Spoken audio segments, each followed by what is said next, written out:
This is Joseph. He fell in love with Venia.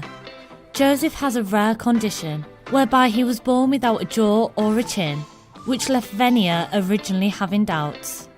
When we were friends, people always questioned our friendship and if we were more than friends, and I will always tell them, no, we're just friends, because I was embarrassed. The couple are now happily married. I didn't see his face anymore. I just saw his spirit, his personality. But not everyone believes that this marriage is real. She can't kiss him, or she must be cheating on him. We are faking marriage for attention.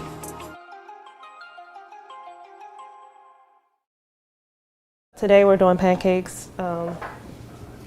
And pancakes will make you fat, so try not to do too many. So once I'm finished and I blend it up, I'm gonna make me some eggs. She makes my pancakes really good. Hey, my name Joseph. This is my wonderful Empress Venia, and I was born without a jaw.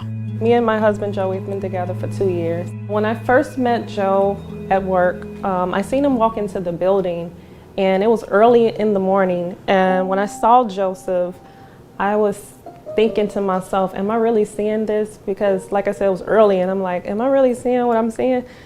And I didn't want to talk to him because I felt like I knew I was curious, but I didn't want to be rude and ask him what happened, because I was just having all these assumptions of what happened to him. Until finally one day, he just, he mentioned it with somebody else, and then that's when I found out he was born without a jaw. I was born with the condition of autofacial. That is when the person is born without a jaw or a chin. With that condition comes things like my hearing lost and the ability to can't smell as good as normal people would smell. Growing up like I am, it was a hit and miss, because I don't expect everyone to accept me, but I got all kinds of responses. Responses such as people running from me because they are scared, or they would scream or cry. But on the flip side, I do have people who love me and they do not see this condition. I realized I had feeling for her on the second day I seen her after me helping her out. She came to work, and when she turned the corner and seen me, she had a smile on her face that I was like, that's the most beautiful smile I ever seen. Then when I walked past her station, she signed the word hi to me.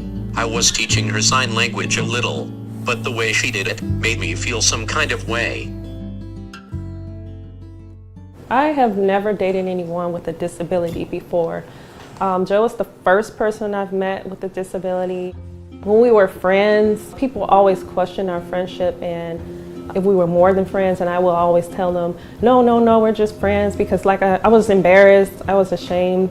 But eventually, getting to know Joseph time after time, I looked over that, and I didn't see his face anymore. I just saw his spirit, his personality. So the way me and Joe communicate is through his phone. He used the text-to-speech app, and also with sign language. He taught me alphabet, so I know from A to Z the alphabets. I gotta learn patience with Joe because he has to use his talk-to-speech, and I gotta wait on his response. Joe is very independent. He doesn't need my help with anything. The only thing I would do for Joe is help blend his food up for him, and sometimes when he's tired, I'll give him, his feeding tube, but everything else, he's independent with it. We got married June 26, 2020, and we didn't tell anybody. We just eloped. We went to a courthouse in Indiana, and we were just signing papers, trying to get ready for it. We wasn't planning on getting married then and there, but the lady at the courthouse, she was like, hey, do you guys want to get married today? We can make it happen today. And I was like, sure. And so I wasn't even dressed, our family wasn't there, and it just felt all wrong, but it felt right at the same time. The assumptions that people make are kind of nerve-wracking, but we get things like, she can't kiss him, or she must be cheating on him. Other things consist of personal matters such as sex, and we are faking marriage for attention. It's a lot, which my wife will probably mention too. So when me and Joe go out together, it's basically just stares. People pull out their phones sometimes. recording or taking pictures. But they never say anything. That's the thing about it. I never hear anybody saying any rude comments, just staring. But I see it as clear as day. I get that a lot. Yes, I know I look different and most people in this world have not ever seen anyone like me. But rather than to act out of pocket or ignorant, just ask me what happened. Or even ask my wife. So my mom, when she first met my husband Joe, she was not pleased because she didn't like the fact that we didn't have a wedding and she didn't know. When I first saw Joe, I was taken back by his physical handicap. Non-judgmental, but just wanted to know what happened. It was kind of surprising. I think Vania would probably have to look after him, so I didn't understand. It took me a while. As I got to know him, he kept coming around. He's a remarkable man. He does things that, normal men don't do. He's he's a hard worker for one. He's attentive to her. He cares about her, he loves her, and she loves him. And he brings out some good qualities in her. I was so happy. The main thing I wanted for him in the world was to have someone next to him that understands him and gets him. And so it was all love when he told me. I'm so excited. I'm still a little brother, but till this day, Joseph is still helping me with life, with everything, and I'm learning every day, every day. What I learned about love, that love has no face, it has no ice, it has just the power of God behind it.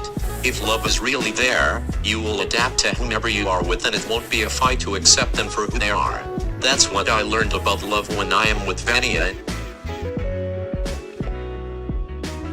Well, what I want people to know about being in a relationship with someone who has a disability is that you have to be patient with them and give them some time and look at their heart. Like, don't look at their physical appearance, whatever the disability may be.